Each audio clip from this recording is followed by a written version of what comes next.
سلام درنو لیدونکو، ستاسو پام راګرځوم همدا شیبه مو یو تازه خبر ترلاسه کړی دی. طالبانو په بېلابېلو بریدونو کې افغان سرتیرو ته تلفات اړولي دي.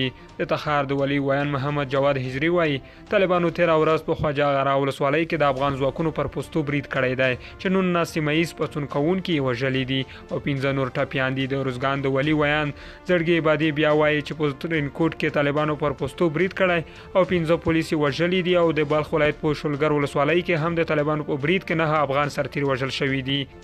افغان ځواکونو هم طالبانو د تلفاتو د اړولو ادعا کړې ده. دغه نښتې داسې مهال کېږي چې طالبانو له امریکا سره جګړه درولي، خو لا هم له افغان ځواکونو سره د دوی جګړې روانې دي.